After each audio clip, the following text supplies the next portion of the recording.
next storyteller is Jacob Atem. He's the co-founder and CEO of the Southern Sudan Health Care Organization, a nonprofit that provides medical facilities, supplies, and healthcare education to the people of South Sudan. At the age of 6, Dr. Atem traveled more than 2,000 miles to escape a brutal civil war in South Sudan that claimed his family. Now recognized as a lost boy of Sudan, Dr. Atem is a U.S. citizen and has dedicated his life to healthcare education, medical service, and advocating for displaced persons around the world. Please welcome Dr. Atem.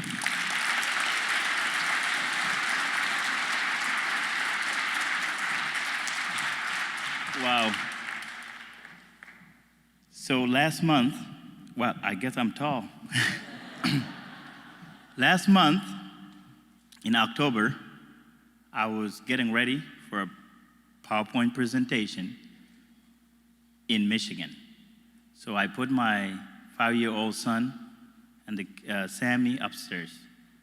And I came, and I was just doing my PowerPoint presentation. I was so focused on my computer. You guys understand when you do PowerPoint. Literally, did I know that my 5-year-old son, Sammy, snuck behind me, didn't see him at all. And as Sammy was looking at my computer, he zoomed into this picture. And right away he said, "Daddy, I don't like that picture." I don't know about you, but as a parent, when you got caught off guard, you don't know what to say. And quickly, I was speechless for the first time. If you know me, I'm never speechless. I was speechless, and I had to be honest, like scramble around, what should I tell my son? I'm like, first of all, you're not supposed to be here. Why are you here now? Go upstairs. And as I pushed my son away, because I really had no idea what to tell him, after he went upstairs, I started weeping. I started crying. Here's why I'm crying. This picture that I was putting on is a picture of a child facing down, very malnourished. Literally, it's a skeleton. But behind is a vulture is watching. I hope some of you are familiar with this picture. It's a well-known picture. And it reminds me of my old past. It reminds me of old wounds. And the reason I cry and weep is that I could be that child. This picture is so famous, it was an award-winning photo. A gentleman by name Carter went to Sudan and took that picture. It was an incredible picture. When he came here, he won all the award you could imagine. Carter ended up killing himself. He committed a suicide. And because my son was asking so many questions, the first thing he said, "I don't like that picture. Why is that big bird standing there?" And then he quickly said, "What happened to the child?" The same question, why Carter killed himself, is the same question why my 5-year-old son was asking me. The reason I cry is as a victim, I was really challenged by my son. What do I tell him now? I was just 2 years older than Sammy. I was about 7 years old when the war in the Sudan between the North and the South happened. That's why I cry. I had seen a lot of atrocities. I have seen young men from the age of 5 to 16 taking care of themselves. I have witnessed my own village being obliterated, being destroyed. My own sister is still in slavery. As my cousin taking care of me, ended up drinking my own urine, ended up finding a safety and walking 3 to 4 months to Ethiopia. And again, continued to find safety to walk another 3 to 4 months to a country called Kenya. The reason I ended up crying is this photo reminds me of the thing that I should never have gone through as a child. I have seen a lot when I was so young. I would go blind temporarily. I couldn't see in a refugee camp. I would go blind. But let me brag a little bit about the generous people in this world. Most of you heard about the Lost Boys of Sudan. It was in 1998, and I don't want to be emotional today, but I want to, this is a full circle come around. When we first got to Kakuma refugee camp, it was Ibn Paul Spiegel. I didn't know him back then. He was first medical epidemiologist receiving us. He has seen that, and I have so much respect for you, the humanitarian workers. Literally, did I know that I would be fortunate to be given a refugee status to be resettled in the United States of America. I spent 9 years in a refugee camp. Let me just put it this way. You're waiting for your death. It's a big grave. You are hopeless. Forget about the future. And if you've been there, either visit or live there, you understand what I'm talking about. But there are some generous people in this world.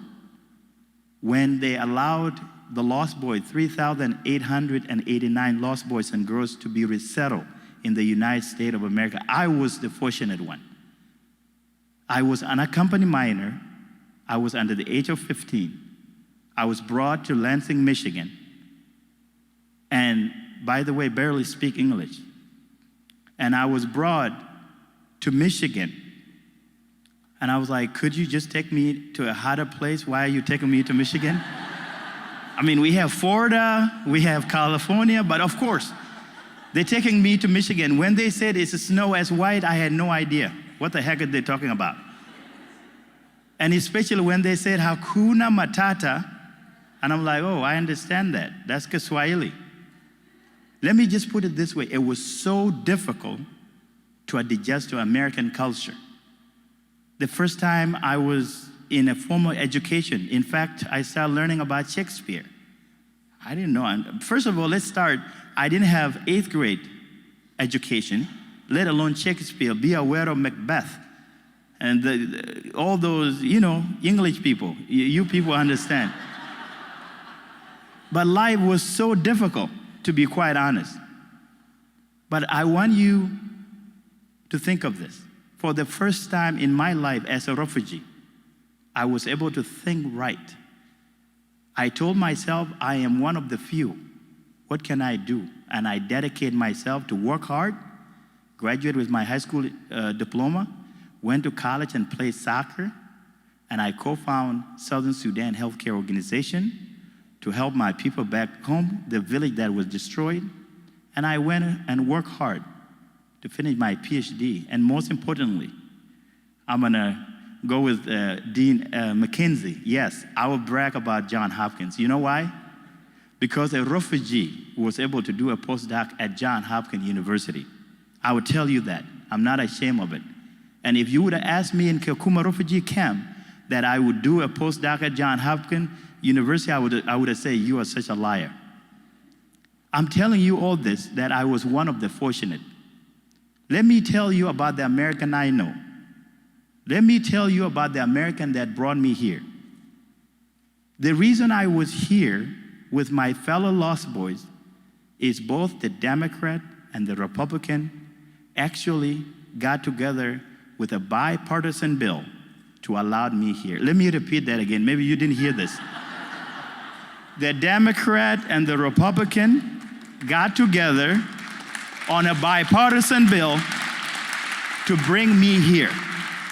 This is important. I'm not into politics, but this is important.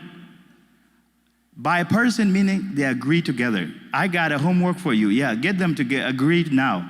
Yeah. This is the America I know. Now, Paul Spiegel, who was helping me back then, I have joined him and many other thousands of humanitarian workers. I'm not a victim anymore.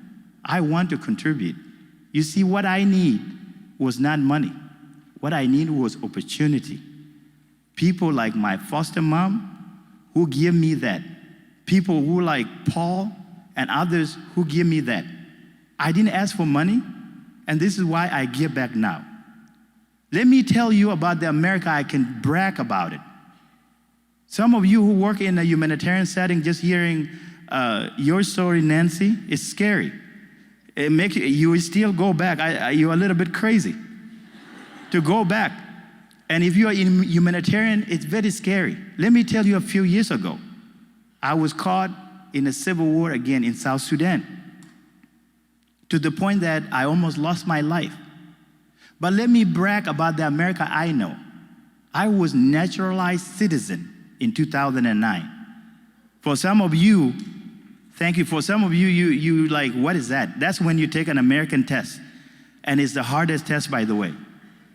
Okay? I was naturalized citizen in 2009. Went back, doing my humanitarian work, got caught there. Guess what? Men and women in uniform took off from Djibouti to come and rescue me.